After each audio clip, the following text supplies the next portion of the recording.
Bueno, en esta clase vamos a ver el proceso fisiológico de la replicación, la transcripción y la traducción, ¿ya? Eh, que son, bueno, los principales procesos donde está involucrado el ADN, la replicación, involucrado en la reproducción de las células, ¿ya? Y la transcripción y la transducción en la expresión de los genes, ¿ya? Hasta proteínas. Bueno, vamos a comenzar entonces con la replicación. Este es un mecanismo, ¿no es cierto?, que permite al DNA duplicarse, donde se va a sintetizar una copia idéntica a partir de la hebra molde, y existen en dos procesos, en la mitosis y en la meiosis. Esta es importante, la replicación es importante por muchas razones. Está, ¿no es cierto?, en el crecimiento de los individuos, la proliferación celular. Las células se reemplazan y se reparan a través de este mecanismo. Es un mecanismo de reproducción asexual en organismos unicelulares y también permite la duplicación del material genético en meiosis. Lo vamos a ver en más detalle, pero en la meiosis, ¿no es cierto?, a partir de una célula gamética se generan 4, ¿ya?, células ovocitos o espermatozoides, y para que a partir de una se generen 4, a partir de una, 2N se generen 4N, tiene que haber una duplicación del material genético. Entonces, en la meiosis también hay una mitosis. Bueno, existen distintos modelos para la replicación del DNA. Primero el conservativo, o sea, conservativo, semiconservativo y dispersivo. Esto es importante porque, ¿no es cierto?, nosotros vamos a partir de una célula que va a tener un DNA y estas hebras tienen que copiarse. Entonces la célula resultante puede, en el fondo, puede quedar de diferentes maneras, dijéramos, la célula fija. Esta conservativa quiere decir que una célula tiene las 2 hebras originales, mientras la otra tiene las 12 hebras duplicadas recientemente. La semiconservativa es que cada hebra, o sea, cada célula tiene, ¿no es cierto?, una copia del DNA nuevo y una copia del DNA original, y el dispersivo es que hay una mezcla de ambos. Bueno, estudios desde hace bastante tiempo, esto ya se conoce, ¿no es cierto?, se vio de que el proceso que ocurre en la mitosis es semiconservativo. Eso quiere decir que efectivamente ambas células son iguales, no solamente en la copia del ADN, sino que cada una va a tener una hebra original y una hebra nueva. Esto puede ayudar y puede tener un impacto positivo porque pueden producirse errores en la replicación, eso ocurre usualmente. Entonces, tener una hebra original, ¿no es cierto?, que permita reparar, ayuda a disminuir, ¿no es cierto?, los problemas que pueden generarse producto de estas fallas que todas las DNA polimerasas tienen. Ya todas las DNA polimerasas cometen errores cuando están replicando, dijéramos, en los organismos más superiores, como nosotros, y otros animales, obviamente. Existen unos mecanismos muy complejos encargados de la reparación de errores, pero las mutaciones ya se producen de manera natural, incluso con la replicación. Bueno, la replicación es un proceso bastante conservado en todos los seres vivos, ¿ya?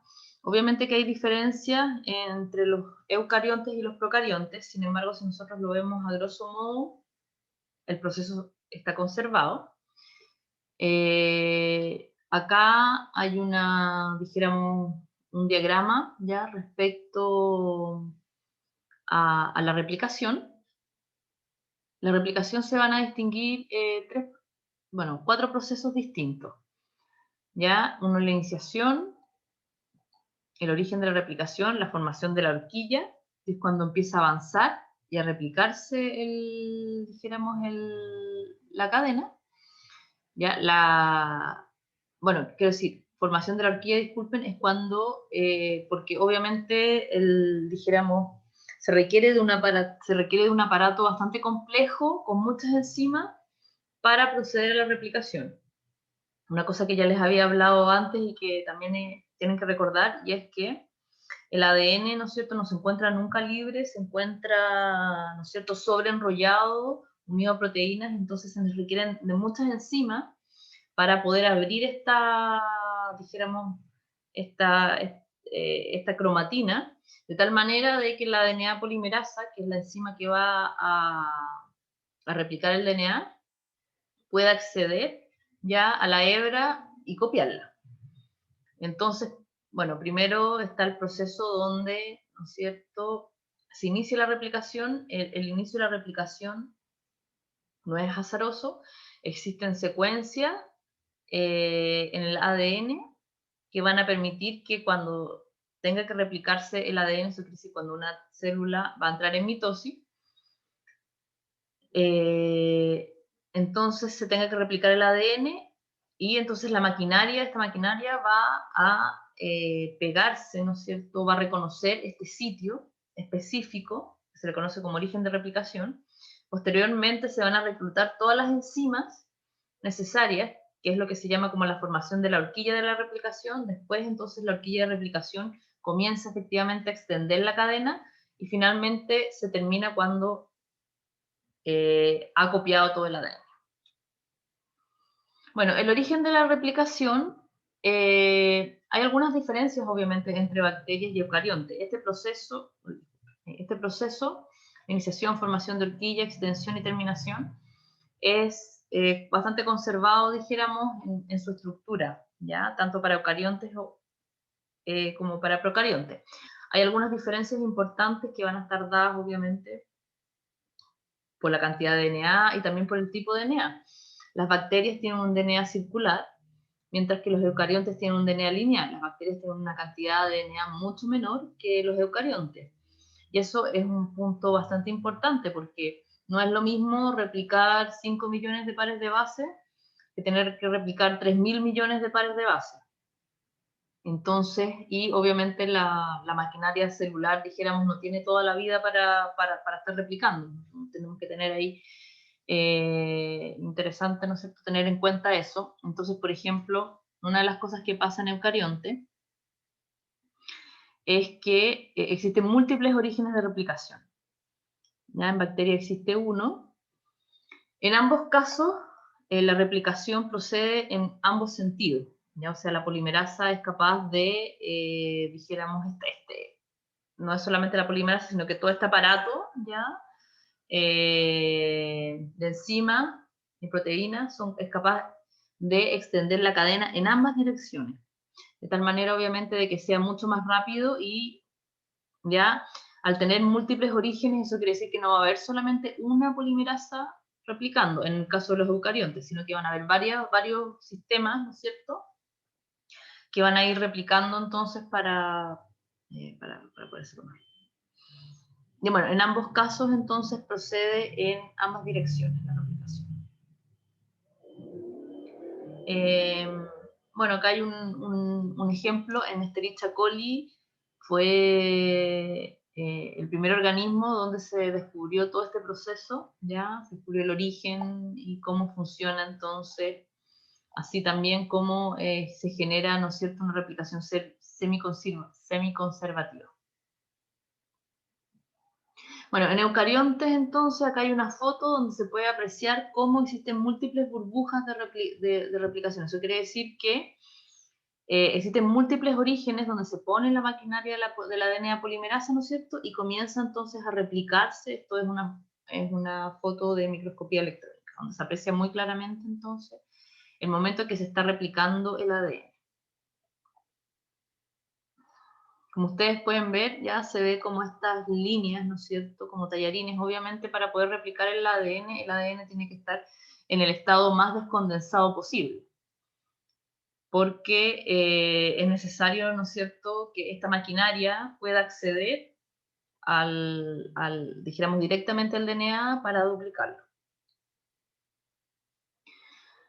Bueno, a nivel general, entonces, la replicación se lleva adelante por una gran variedad de enzimas, y pueden haber diferencias entre procariontes y eucariontes, pero en general el sistema es bastante similar, ¿ya? Porque los eucariontes también tienen el DNA sobreenrollado, entonces se necesitan, como les digo, estos procesos, ¿ya? Están súper, ¿cómo se dice? Se me olvidó, pero están súper controlados, ¿ya? Eso quiere decir que para cada proceso existe una enzima específica que se va a encargar de realizarlo. Por ejemplo, acá, ¿no es cierto? Una de las cosas que primero que tiene que hacerse, el DNA, ¿no es cierto?, está sobreenrollado, está como cromatina, independiente de que haya distintos niveles de condensación de la cromatina, toda la cromatina está sobreenrollada. Entonces es necesario primero una enzima que se llama topoisomerasa, que es capaz de cortar entonces y desenrollar ya esta cromatina de tal manera de que puedan venir el resto de las enzimas. Después vamos a tener una helicasa. Lo que hay que hacer, ¿no es cierto?, es que la doble hebra se separe para que la polimerasa entonces pueda ya copiar cada hebra, ¿ok? La polimerasa no es capaz de comenzar a polimerizar por sí sola, ¿ya? Y esto también, en el fondo, acá también pueden hacer un link en cómo funciona el sistema del PCR, porque esta es la base, obviamente, la base de la replicación es siempre igual. La polimerasa necesita partir, la polimerasa solamente puede agregar nucleótidos ya a una cadena que ya ha comenzado. Entonces, necesita ya de un fragmento pequeño para comenzar. Y esto es lo que se conoce como partidor, acá en español, en España le dicen cebador también, o primer en inglés. Esta es una secuencia, entonces, de unos 15 a 20 nucleótidos, pequeña, puede ser más pequeña, ¿ya? Y tiene que ser generada por una enzima especial, que se llama DNA primasa. Entonces la DNA primasa, que es esta enzima específica, va a generar este partidor acá, de tal manera que lo que va a hacer la DNA polimerasa, ¿ya? Aquí va a hacer comenzar a agregar nucleótidos, entonces ¿cómo se dice? Va a empezar a agregar nucleótidos a esta cadena, ¿ya? O sea, la DNA polimerasa por sí sola no puede polimerizarse. Nosotros estamos haciendo un PCR y se nos olvida agregar un partidor. Necesitamos partidor para cada una de las cadenas, a pesar de que aquí no está mencionado, pero en esta cadena también se requiere un partidor. La DNA primasa también va a ser un partidor, ¿ya? Y acá hay una cosa, no sé si lo vamos a mencionar después, que tiene que ver aquí con los fragmentos de Okazaki, que hay una cosa, y es que la polimerasa solamente puede polimerizar en sentido 5', 3', de manera directa, ¿ya? Y eso tiene que ver por el extremo 3OH libre, ¿ya? Que es donde se va a poder pegar el nucleótido. Entonces la polimerasa solamente puede polimerizar directamente una de las dos cadenas, ¿ok? Porque recuerden que las cadenas, las cadenas son antiparalelas. Acá a lo mejor, en ese sentido, también tengo que explicarles esto, y es que en biología, ¿no es cierto?, dijéramos, la estequiometría, ¿cómo se llama? O la conformación espacial lo es todo, ¿ya? Y eso quiere decir cuál es la orientación espacial de las moléculas. Ustedes han escuchado hablar de las imágenes especulares, por ejemplo. Nosotros podemos tener una misma molécula, pero que va a orientar sus átomos de manera diferente. ¿Ya? La molécula va a ser exactamente la misma. En el ADN pasa lo mismo. Las cadenas, una cadena está mirando hacia un lado y la otra cadena está mirando en el sentido opuesto. Bueno, la DNA polimerasa solamente es capaz de polimerizar directamente desde 5' a 3', lo cual quiere decir que la cadena que puede ser copiada directamente es la cadena 3', 5', ¿ya? Porque obviamente la DNA polimerasa lo que hace es generar una duplicación, ¿ya? Antiparalela de la hebra que está copiando. Entonces tenemos que la polimerasa solamente puede copiar una de las dos hebras directamente, ¿ya? En sentido 3', 5'. Y la otra no lo puede hacer. Entonces, pero igual tiene que copiarla evidentemente, ¿ya? Porque es necesario en la replicación, es necesario que se copien ambas hebras. Entonces, ¿cuál es la solución, dijéramos, que tiene la DNA polimerasa para poder sintetizar la hebra que no puede hacerlo directamente? ¿Ya? Porque solamente entonces, como la polimerasa va a sintetizar en este sentido, en sentido 5', 3', solamente puede directamente, ¿no es cierto?, la que es 3', 5'. Esta otra hebra va a ser 5', 3', que es el mismo sentido que la polimerasa, ¿no es cierto?, agrega los nucleótidos, entonces no puede hacerlo directamente. Bueno, ¿cuál es la solución entonces que tiene la polimerasa? Que son los fragmentos de Okazaki. Lo que hace la polimerasa es adelantarse, hace un salto hacia adelante, ¿ya? En vez de hacer así, hace un salto hacia adelante y después genera el fragmento. Y después hace un salto hacia adelante y después genera el fragmento, ¿ya? Entonces va generando estos fragmentos chiquititos. La polimerasa va saltando y después hace... Después va saltando, así, de esa manera, ¿ya? Aunque esté puesto en este sentido, la polimerasa salta y después copia. ¿Ya? Entonces, o lo hace para allá, quiero decir, disculpen, lo hace para allá y después copia. Después lo hace para allá y después copia. Y después lo hace para allá y después copia. ¿Ya? Pero tiene que saltar. Entonces va a generar estos fragmentos que después, con una enzima especial que se llama DNA ligasa, se van a copiar. ¿Ya? Se fija que cada fragmento igual necesita su partidor, entonces va a haber una DNA primasa acá, que va a estar generando los pedacitos chiquititos para cuando la polimerasa salta. Esto hace que las dos hebras se demoren de manera, o sea, que una de las hebras se replique de manera más fácil, porque es continua, no tiene la DNA polimerasa que andar saltando, ya que es lo que se conoce como hebra adelantada. Y la hebra retrasada es la hebra, entonces, que requiere que haga este salto la polimerasa, ¿ya? Para poder sintetizar o replicar el ADN. Entonces esto es lo que se conoce como hebra retardada o hebra retrasada. ¿Ya? Hoy se le conoce hélice conductora a esta porque esta es la que va a ir más rápido. En la transcripción, que es el proceso donde nosotros vamos a copiar una de las hebras para hacer el RNA mensajero, solamente se va a copiar siempre ya la hebra 3', 5'. Obviamente ahí no es necesario porque basta con una de las dos hebras que se pueda replicar, así que dijéramos, la hebra que está en el otro sentido nunca, dijéramos, va a expresar genes. Bueno, acá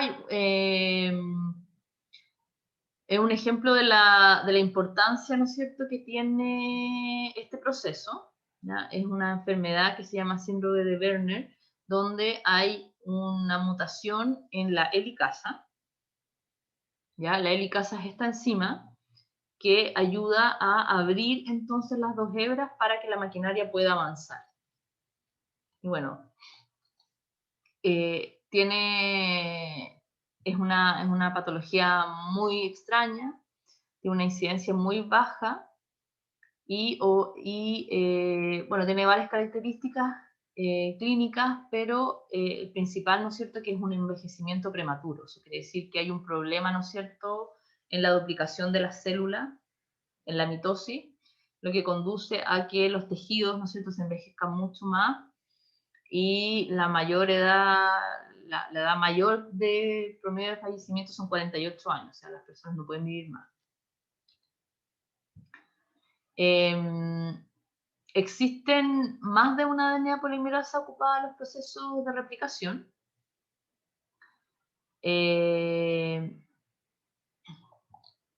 De la DNA polimerasa en bacterias son 3, y en la DNA y en eucariontes son 5. Hay una DNA polimerasa específica para replicación del DNA mitocondrial.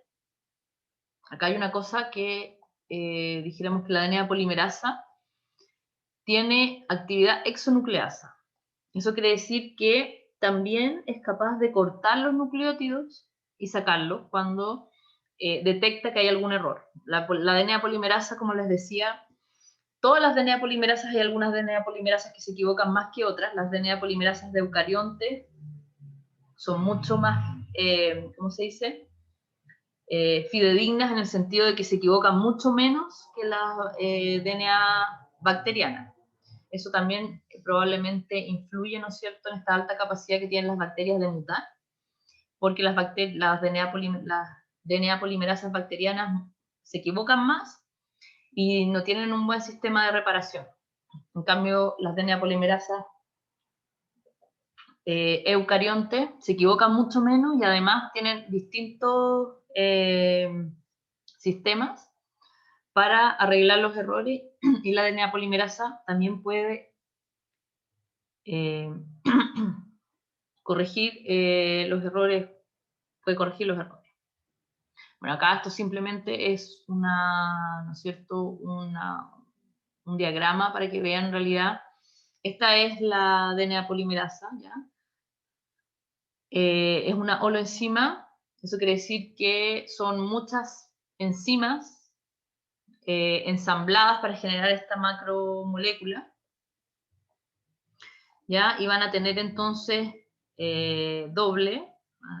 La DNA polimerasa va a tener 2 subunidades, una que va a estar a cargo de la hélice conductora, o sea, la hebra adelantada, y otra que va a estar encargada de los fragmentos de Okazaki. ¿Ya? Se fijan que son diferentes.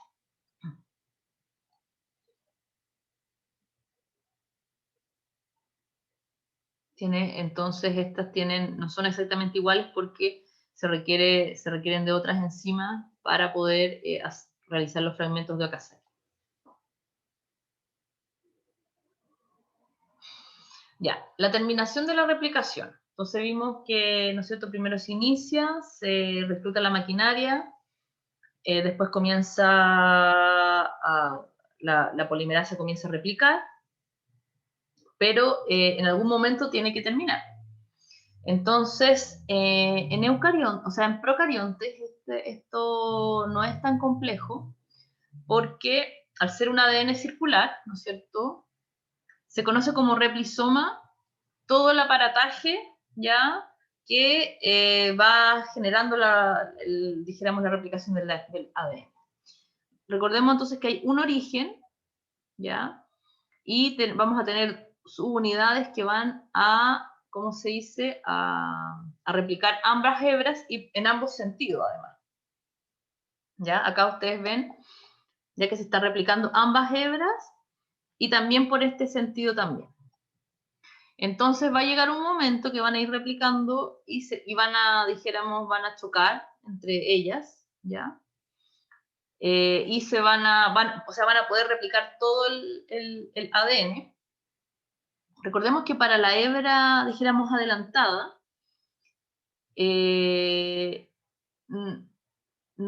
no tiene problemas la DNA polimerasa para replicar el DNA, porque lo replica directamente hasta que se termine, dijeron. Sin embargo, la hebra retrasada necesita que haya DNA más adelante, río arriba, porque la enzima, recuerden que salta y después se devuelve. Entonces, si no salta, o sea, ¿ya? Entonces, en procariontes nunca va a tener problema, porque al ser DNA circular, siempre va a tener DNA para saltar y va a poder en realidad copiar fidedignamente todo el DNA. Y esto es porque la bacteria tiene un DNA circular. Sin embargo, en eucariontes no pasa eso. ¿Ya? En eucariontes nosotros tenemos cromosomas que son lineales. ¿Qué es lo que pasa entonces? Eso quiere decir que la RNA polimerasa, ¿no es cierto?, comienza a replicar en la hebra adelantada, la hebra que es directa, no va a tener ningún problema, y va a llegar un momento que se le va a acabar el ADN y se va a caer. Sin embargo, la hebra atrasada, la hebra que no es directa, dado que la DNA polimerasa tiene que saltar, adelantarse y después retroceder para hacer la síntesis, necesita siempre que haya DNA. Y obviamente al ser un fragmento lineal, va a llegar un momento en que no va a tener más DNA, ¿no es cierto?, para hacer el salto. Entonces eso quiere decir que en cada ciclo replicativo va a haber un fragmento chiquitito de DNA que no va a poder ser replicado. Eso es el problema que presentan en eucariontes. ¿Cómo se resuelve este problema? Porque obviamente el DNA tiene que ser replicado de manera íntegra. No puede en cada ciclo replicativo cortarse un pedacito del genoma. Bueno, la solución son los telómeros. ¿Ya? Los telómeros es un tipo de DNA repetitivo que está en cada extremo de la hebra lineal.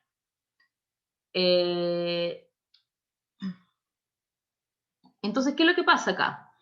Siempre se va a cortar, es verdad, siempre nosotros no podemos evitar, dijéramos, que haya un pedacito de DNA que se corte, porque eso es inevitable. O sea, incluso si tenemos telómeros, va a llegar un momento en que la DNA polimerasa, ¿no es cierto?, no va a tener más para saltar. Entonces va a quedar un pedazo, ¿no es cierto?, que va a tener solamente una hebra replicada y el otro pedazo no. Como el ADN solamente puede sobrevivir como doble hebra, ese pedazo, todo eso se va a degradar, entonces se va a ir acortando. Bueno, acá lo que pasa es eso. Lo que se va a ir acortando cada cierto tiempo son los telómeros, ¿ya? Porque acá entonces se agrega, ¿no es cierto?, este DNA que es repetitivo, son secuencias repetidas, a cada extremo de mi secuencia, o de mi cromosoma lineal. Cada vez que la célula vaya generando una mitosis, los telómeros se van a ir acortando. Existe una enzima específica que va a generar los telómeros. ¿Ya? Los telómeros no se generan a través de la DNA polimerasa. Existe una enzima específica que se llama telomerasa, que es muy activa en las células embrionarias. Y en la medida de que empieza a desarrollarse el embrión y uno a crecer, la actividad de esta enzima comienza a disminuir. ¿Ya? Y por eso se habla, ¿no es cierto?, de que va a llegar un momento en que los telómeros van a estar tan cortos que van a empezar a carcomerse, dijéramos, el genoma, y ahí entonces la célula entra en un estado de senescencia donde probablemente va a entrar en apoptosis. Una de las cosas que cuando se descubrieron los telómeros hace bastante tiempo era de que en el fondo, dado que dijéramos, la célula envejece en la medida que va perdiendo sus telómeros, ¿no es cierto? Nosotros podríamos, entre comillas, revertir ese envejecimiento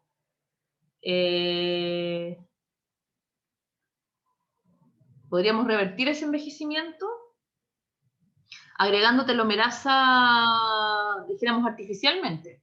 Como les decía, la telomerasa es muy activa en las etapas tempranas del desarrollo, pero después es inactiva. Nosotros probablemente no tenemos telomerasa activa en nuestro cuerpo. ¿Ya? Entonces, y cada ciclo replicativo significa un acortamiento de los telómeros. Entonces se pensó de que se podía usar, ¿no es cierto?, para eliminar este proceso de senescencia, porque si nosotros acortamos, o sea, quiero decir, alargamos artificialmente los telómeros, ¿ya?, la célula no va a percibir, dijéramos, que está senescente y no va a entrar en apoptosis, etc. Sin embargo, al final se demostró que no era tan sencillo. Y acá hay un ejemplo con respecto al envejecimiento y lo que se descubrió respecto a los telómeros, dijéramos, y a la edad celular, ¿ya? Bueno, Dolly fue la primera oveja clonada. Se clonó a partir de fue de una célula adulta de una oveja que tenía aproximadamente 6 años. La oveja tenía 6 años. Bueno, Dolly no nació con los telómeros como si hubiera tenido, ¿no es cierto?, como si hubiera nacido como una oveja como una oveja recién nacida, sino que nació con telómeros más acortados, ¿ya? Entonces, en realidad, Dolly, cuando ya tenía 6 años de edad, ya estaba aquejada por todas las enfermedades propias de la vejez en oveja, por ejemplo, que eran artrosis, alteraciones pulmonares, entonces murió mucho antes, porque en realidad ahí se ve entonces un tema de que qué fue lo que pasó, a pesar de que se clonó la oveja, ¿no es cierto? Dolly no recibió telómeros, dijéramos, completos, sino recibió telómeros acortados en 6 años, lo cual quiere decir que todas sus células, a pesar de que habían, o sea, todas sus células, dijéramos, tenían, ¿no es cierto?, el envejecimiento que provenía de esta oveja madre. Bueno, ahí se vio entonces, se hizo un estudio y se vio efectivamente que Dolly tenía entonces los telómeros más cortos, ¿ya? Acá dije 6 años, pero 4 años era en realidad. Entonces, dijéramos, la vida, dijéramos, de Dolly, ¿no es cierto? A pesar, el proceso de clonación no fue capaz, ¿ya?, de generar el proceso de los telómeros tal como ocurre en un embrión. Ya eso es importante, entonces cuando uno tenga presente las cosas de las clonaciones, dijéramos, todas las técnicas de clonación que hay hoy en día, sin embargo, que se habla de clonar humanos, etcétera, no es tan sencillo, porque en el fondo hay muchos procesos que no se saben cómo revertir. Y, por ejemplo, la generación de nuevos telómeros es algo esencial, ¿no es cierto?, para la vida celular y obviamente la vida, entonces, la vida que va a tener el organismo. Y bueno, ¿qué es lo que pasa? Hay un momento, ¿ya? O lo que se ha visto es que sí existe activación de la telomerasa en individuos adultos. ¿Cuándo existe esto? Se ha visto que existe en las células cancerosas. Las células cancerosas, una de las cosas que hacen es activar la telomerasa. La telomerasa, nosotros todos tenemos el gen de la telomerasa, pero lo tenemos inactivo. Las células cancerosas, dentro de todas las múltiples cosas que hacen, ¿no es cierto?, una de las cosas es activar la telomerasa, de tal manera de alargar, ¿no es cierto?, estos telómeros de manera artificial y de esa manera le da como una especie de inmortalidad a la célula. El problema de esto es que obviamente la célula, ¿no es cierto?, se desdiferencia para ser célula cancerosa, deja de cumplir la función y se genera un cáncer y eso obviamente lleva a la muerte. Entonces, en realidad no es positivo tener la telomerasa activada. Bueno, este es el proceso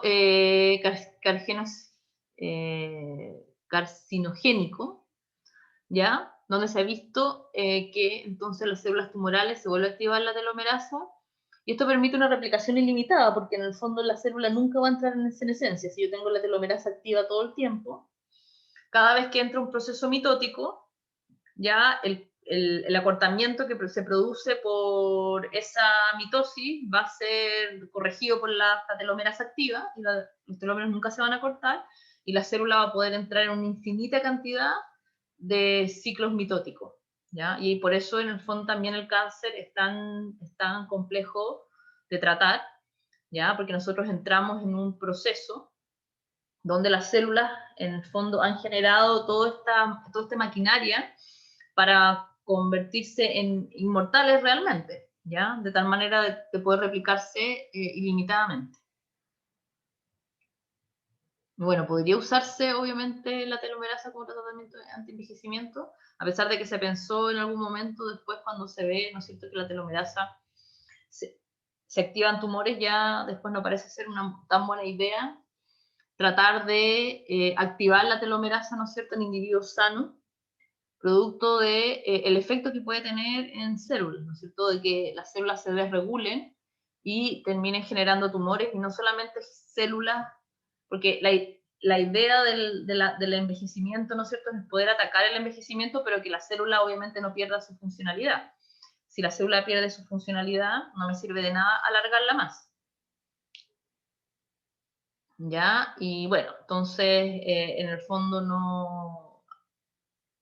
no corresponde, dijéramos, no es muy buena idea usar la telomerasa como tratamiento anti-envejecimiento. Vamos a pasar a la segunda parte, que es la expresión génica, transcripción y traducción. Bueno, la expresión génica es el proceso por el cual todos los organismos procesan la información codificada en su ADN para transformarla en proteínas usando como un intermediario una molécula de ARN, ¿ya? O DNA, o RNA también.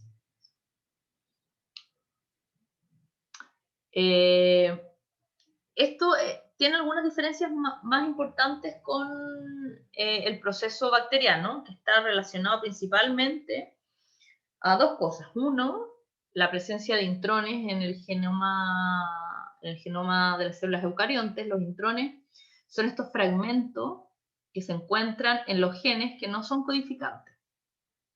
Las bacterias no tienen intrones, entonces las bacterias pueden copiar directamente el RNA mensajero, o sea, el RNA mensajero se puede copiar directamente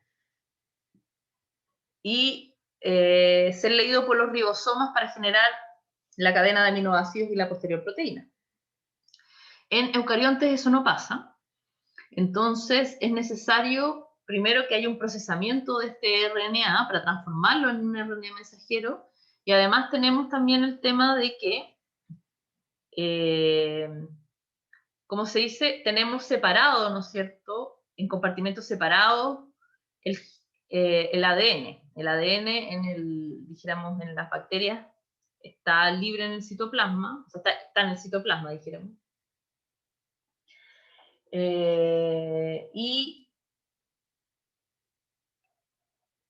Y puede, dijéramos, en la medida que se va extendiendo la cadena de ARN, va a tener contacto con los ribosomas y se puede ir generando directamente, entonces, la proteína. ¿Ya? En eucariontes el RNA mensajero se produce en el núcleo y tiene que ser exportado al citoplasma, y ahí entonces puede ser leído por los ribosomas. Entonces acá se ve, ya como les decía, en bacterias este proceso puede ser continuo en la medida que se va extendiendo la cadena de RNA.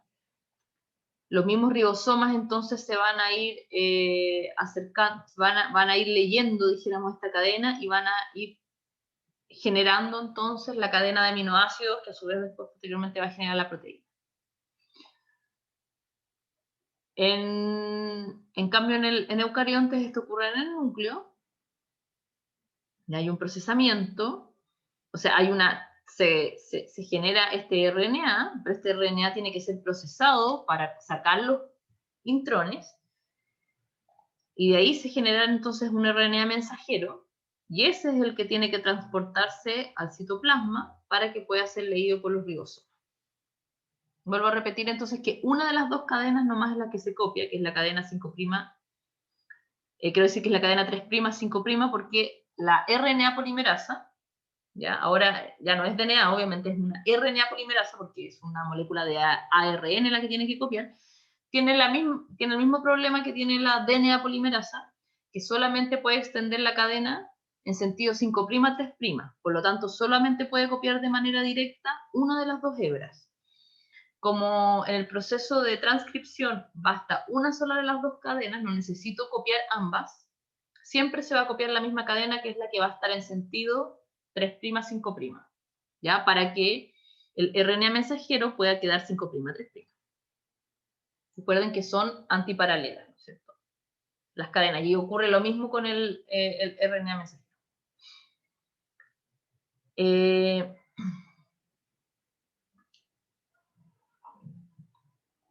Bueno, la transcripción es un proceso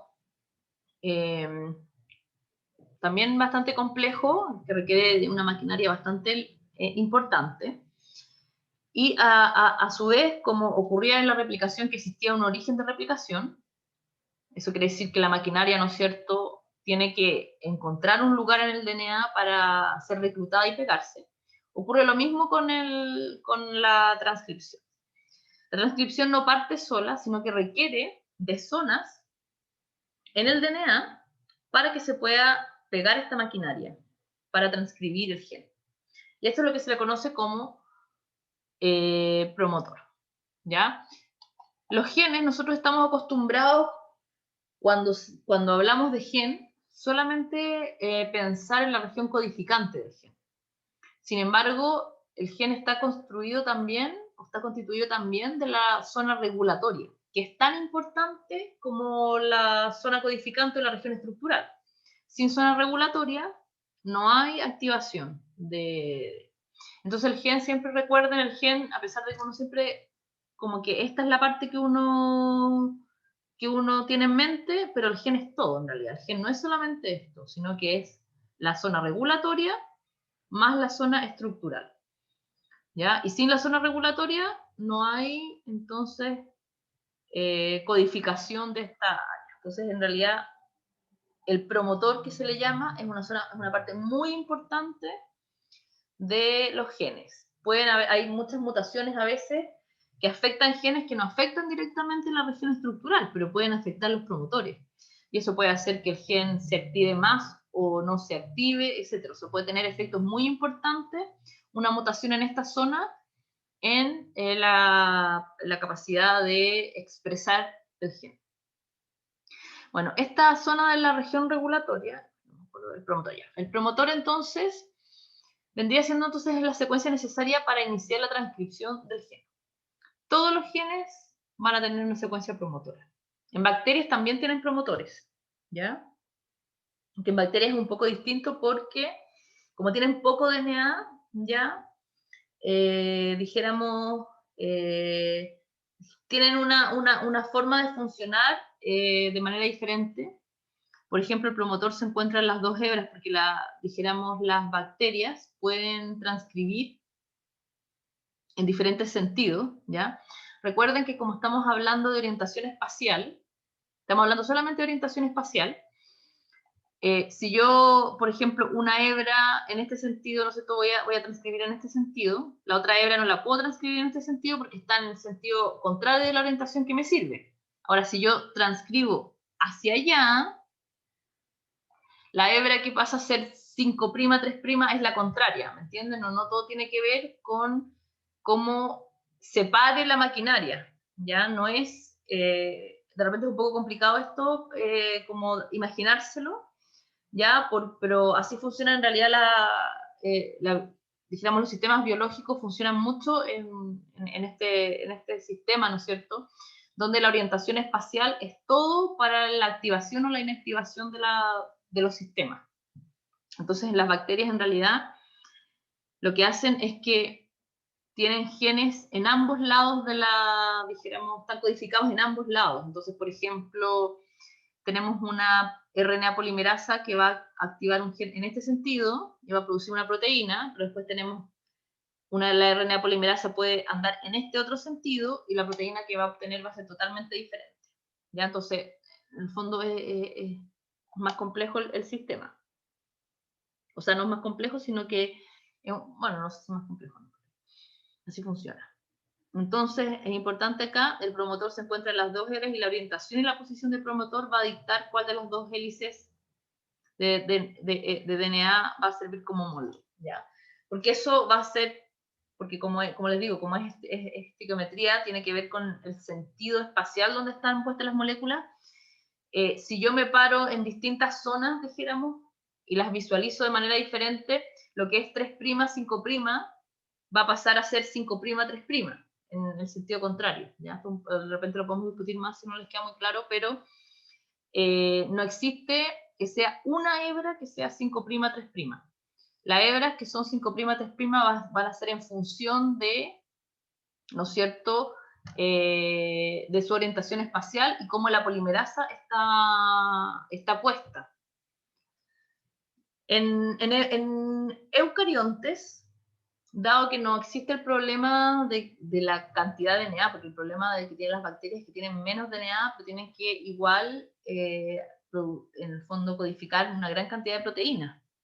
En eucariontes eso no ocurre, ¿ya? Tenemos una gran cantidad de DNA, entonces cada gen tiene su propio promotor, y no tiene como ocurre acá en eucariontes, que tienen promotores en las 2 hebras, ni nada. Eso en eucariontes no funciona así, y siempre sí va a ser, la orientación puede cambiar igual, pero, ¿ya?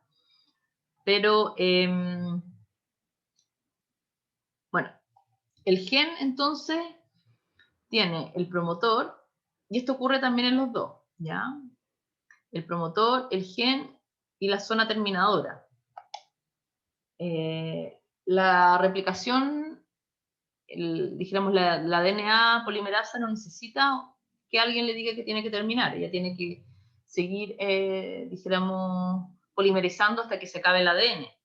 En cambio, la RNA polimerasa no es así, obviamente necesita que sea un fragmento específico de DNA, entonces hay una zona que se llama terminadora, en el mismo gen que es parte de la estructura, ya que está por acá. Los genes, todos los genes tienen un sitio de inicio de la transcripción, que también es una, ¿cómo se dice? Son 3 pares de bases ATG, porque se va a pegar toda la maquinaria aquí, pero la DNA polimerasa necesita una señal que le diga dónde tiene que comenzar a polimerizar el RNA. Y acá tiene, entonces, el sitio de inicio es el ATG siempre. Todos los genes empiezan con ATG. Ahí, bueno, uno puede ver si los genes son activos o no, viendo cómo tienen esta estructura, digamos.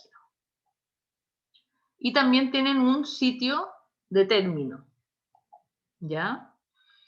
Porque obviamente la DNA polimerasa necesita saber cuándo tiene que terminar, cuándo se acabó el gen. Si sigue, en el fondo, todo lo que sigue agregando van a ser leído como aminoácidos después. Entonces yo quiero tener una proteína, existen 3 codones específicos, ¿ya?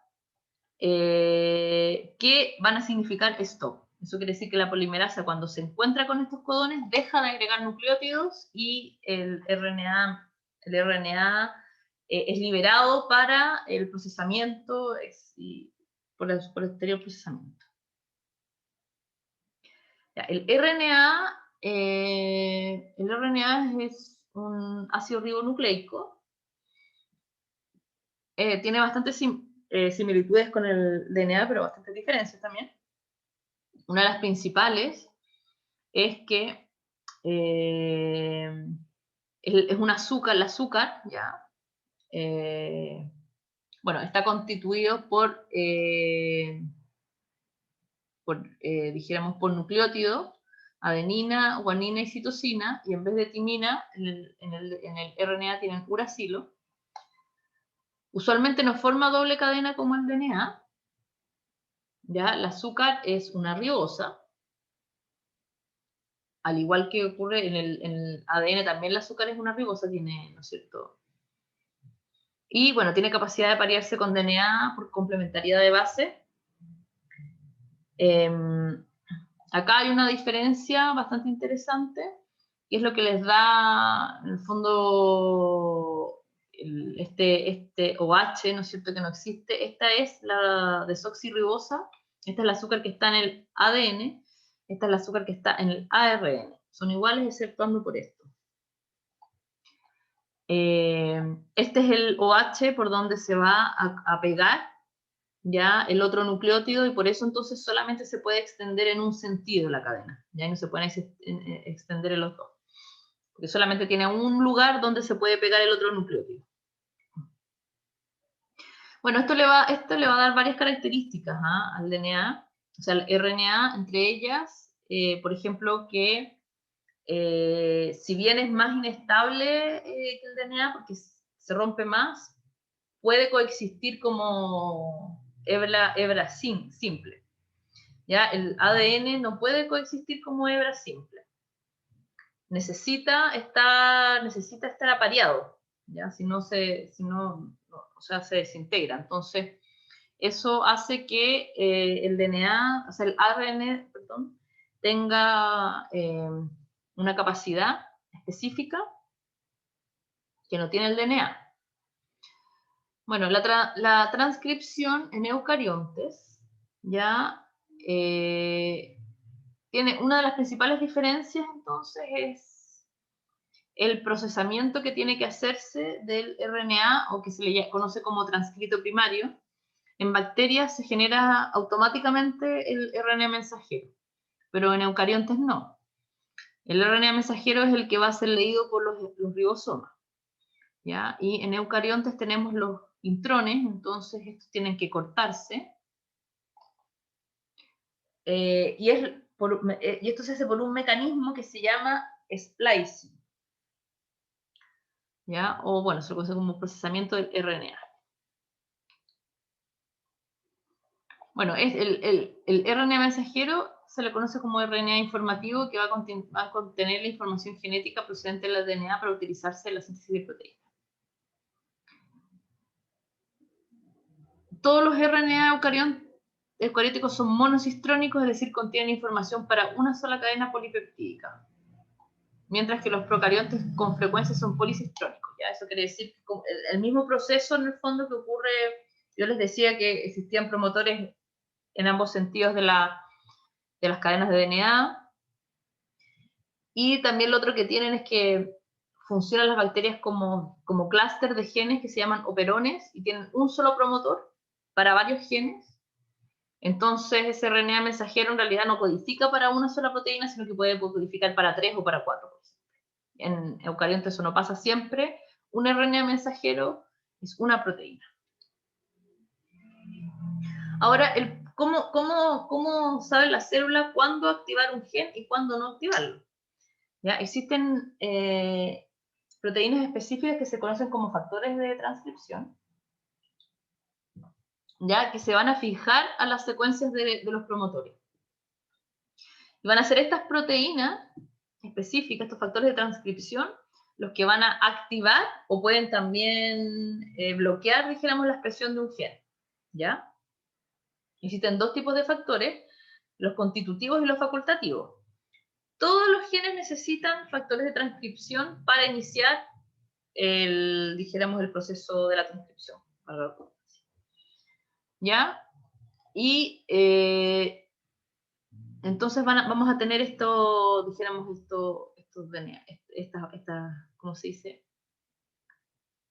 Estas proteínas, ¿ya? Estos factores de transcripción constitutivos van a ser conservados, van a ser iguales para todos los genes, ¿ya? Y vamos a tener ahora unos facultativos. ¿Y eso qué quiere decir? Obviamente no todas las células expresan los mismos genes. Si nosotros tomamos una célula neuronal y tomamos una célula, no sé, del hígado, y vemos qué genes se están expresando, van a ser genes completamente diferentes. Y obviamente en una célula ese gen tiene que activarse, pero en la otra célula ese mismo gen tiene que estar inactivo. Y eso va a ser gracias a estos factores de transcripción, que se llaman facultativos, ¿ya? Que van a permitir unirse al promotor, y dependiendo del requerimiento celular van a proceder a activar o van a proceder a inactivar la expresión de los genes. ¿Ya? Funcionan de ambas maneras. Y pues obviamente son específicos para un gen o un grupo de genes. Bueno, uno de los factores de transcripción constitutivo más importante es que se lo denomina proteína de unión ATATA. Uno de los, una de las zonas más conservadas de los genes es lo que se conoce como región TATA, ¿ya? Porque son TATA, son timina, adenina, ¿ya? Que está 10 nucleótidos río arriba del inicio de la transcripción, entonces se conoce como la caja TATA. Y es necesario que se active, o sea, para que se active la transcripción, tiene que pegarse un factor de transcripción en esa zona, ¿ya? Los promotores son bastante complejos y van a ser muy variables. Pueden haber promotores que van a tener 1000 pares de bases, otros que van a tener 5000 pares de bases. Ahora, todos los promotores, todos, tienen esta caja tata, tienen dijéramos, este pedazo, ¿ya? Que va a estar conservado, va a estar siempre ubicado a 10 nucleótidos arriba del inicio de la transcripción, para todos los genes. ¿Ya? Entonces, este es un ejemplo de un factor de transcripción constitutivo. Eso quiere decir que este factor de transcripción es necesario para cualquier expresión génica. Y obviamente si nosotros mutamos esa caja, ¿no es cierto?, vamos a inactivar el gen. Y bueno, este factor de transcripción en el fondo se pega en esta caja, quiero decir, en este fragmento de DNA, y lo que va a hacer es reclutar entonces toda la maquinaria necesaria para dijéramos, para la activación del gen, o sea, para la transcripción del gen.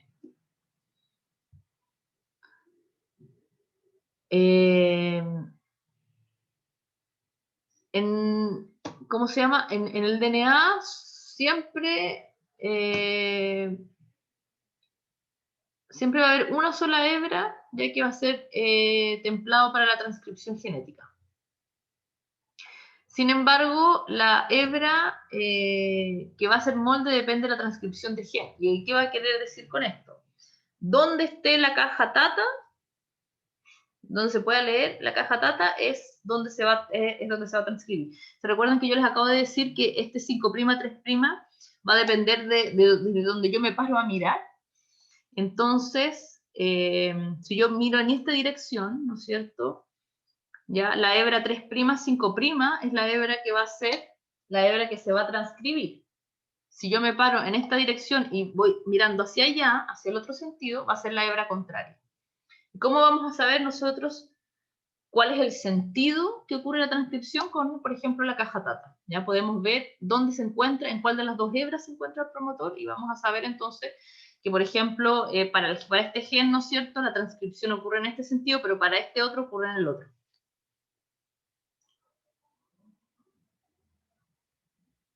Bueno, el procesamiento del RNA premensajero a RNA mensajero también es una maquinaria súper compleja. Y bueno, lo importante entonces es que en este procesamiento que se llama splicing, ya lo importante es cortar entonces las zonas de los intrones, de tal manera de dejar solamente los exones, que son las zonas que van a ser codificantes, para ser leídas por los ribosomas. ¿Ya? Acá hay un ejemplo. Hay una maquinaria, dijéramos, un set de proteínas que se van a encargar y van a ser capaces de reconocer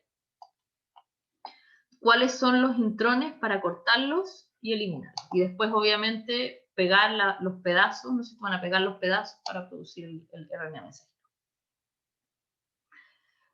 Bueno, y hay una cosa bien interesante con respecto a la cantidad de genes y proteínas, porque se calcula que la cantidad de proteínas, nosotros tenemos más de 100.000 proteínas. Sin embargo, cuando se hizo el primer genoma humano, se secuenció, se vio que teníamos muy lejos esa cantidad de genes, y se calcula que entre 20 y 25.000. Entonces tenemos muchas más proteínas que genes. ¿Cómo pasa esto? Entonces esto ocurre gracias al splicing alternativo. ¿Qué quiere decir? Que un mismo gen, ya, a través de este splicing puede generar distintos tipos de proteínas. Y, por ejemplo, puede en determinado, no sé, por ejemplo, acá acá es bien interesante porque son distintos tipos celulares, ¿ya? Es el mismo gen, pero que va a tener splicing diferente según el tipo celular, lo cual quiere decir que va a generar una proteína diferente. Si yo, por ejemplo, corto todo este pedazo, no solamente corto, por ejemplo, los intrones, corto también pedazos de exones, obviamente la proteína resultante que voy a tener va a ser diferente. Puede ser que se corte, no sé, un sitio activo de algo. Entonces, una proteína, por ejemplo, del mismo gen, una versión, dijéramos, de splicing puede ser activa ¿no es cierto? Puede activar otro gen y otra versión de ese mismo gen puede generar inactividad, por ejemplo, ¿ya? Entonces, de esa manera, en realidad, es una manera que tiene dijéramos, las células ya para controlar la expresión. A veces no es necesario que esté inactivado el gen, sino que el splicing que voy a tener, a lo mejor el splicing que voy a tener en la célula neuronal va a ser distinto al splicing que voy a tener en la célula del hígado. Eso me va a generar proteínas diferentes que van a tener diferentes funciones.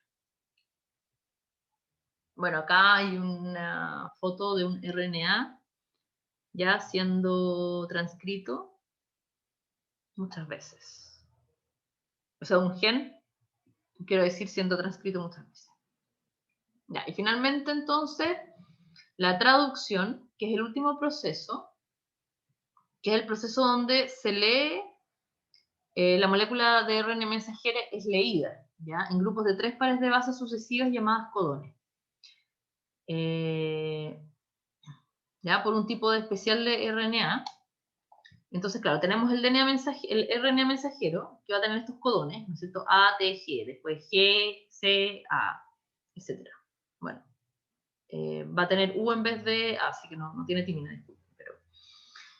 Bueno, van a ver unos RNAs que se llaman RNAs de transferencia. Son estos RNAs de transferencia. Estos RNA de transferencia van a reconocer, ¿no es cierto?, los codones y van a tener un aminoácido pegado, ¿no es cierto?, en el extremo final de este RNA de transferencia. Y no sé si ustedes han escuchado hablar, ¿no es cierto?, de los RNAs de transferencia. Están codificados los genes, pero no codifican para proteína. El producto final, al igual que el RNA ribosomal, es el mismo RNA. Este RNA va a generar esta estructura secundaria, ¿ya? Es una sola hebra de RNA que va a generar esta estructura secundaria específica y vamos a tener entonces un aminoácido, se le va a pegar un aminoácido. Van a existir la misma cantidad de tRNAs de transferencia como de aminoácidos, ¿ya? Existe un tRNA de transferencia por cada aminoácido. Entonces lo que hace el ribosoma es reclutar, dijéramos, estos RNA de transferencia, agarrarlos y pegarlos. Y después, por ejemplo, ¿no es cierto?, este es el codón para la alanina, entonces va a pegar el RNA mensajero para, o sea, el RNA de transferencia para la alanina. Y después va a venir, por ejemplo, la glicina, entonces se va a reclutar el RNA de transferencia de la glicina y se va a pegar acá, y después vamos a tener otra proteína que va a estar pegando aquí los aminoácidos que se van juntando. ¿Ya? De esta manera. ¿Se ven? ¿Se fijan?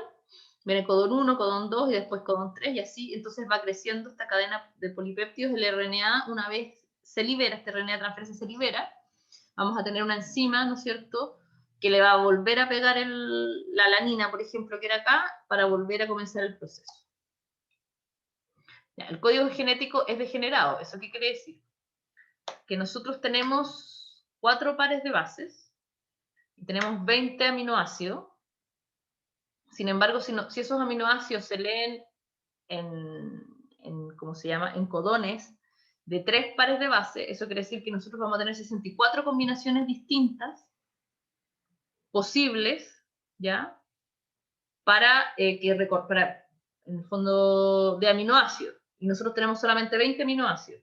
Obviamente no puede existir un codón que no signifique para nada. Todos los codones tienen que significar algo.